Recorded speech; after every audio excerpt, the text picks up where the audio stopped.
కర్కాటక రాశి వాళ్ళకి కర్కాటక రాశి వాళ్ళకి మనకు అక్షరాలు ఏం జరుగుతున్నాయి? అక్షరాలు అంటే ఆర్ అనే అక్షరం వేదిక ద్వారా ఆర్ అనే అక్షరం, సి అనే అక్షరం, కే అనే అక్షరం, టిఎస్ టిజెడ్ అనే అక్షరాలు కర్కాటక రాశి వాళ్ళకి. హా హీ హూ హే హో డా డి డు డే డో అనేది ఆస్ట్రాలజీ ప్రకారంగా వీళ్ళకి ఆ అక్షరాలు వస్తాయి.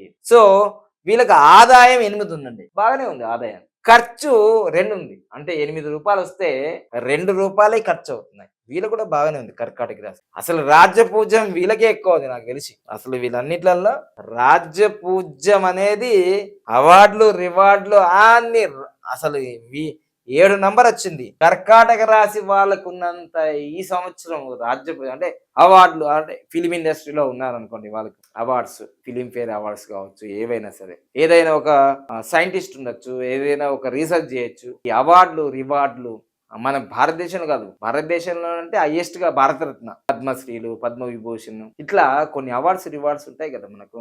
అలానే మనకు ఫిలిం ఇండస్ట్రీలో ప్రపంచవ్యాప్తంగా ఆస్కార్ అవార్డ్స్, అలానే మనకు సైంటిస్టులకి అంటే ఫిజిక్స్ లో కానీ, కెమిస్ట్రీలో కానీ, మెడికల్ రంగంలో కానీ నోబెల్ ప్రైజులు, ఇట్లాంటి హైయెస్ట్ ప్రైజులు వచ్చే అవకాశాలు మరి కర్కాటక రాశి వాళ్ళకు ఉన్నాయి.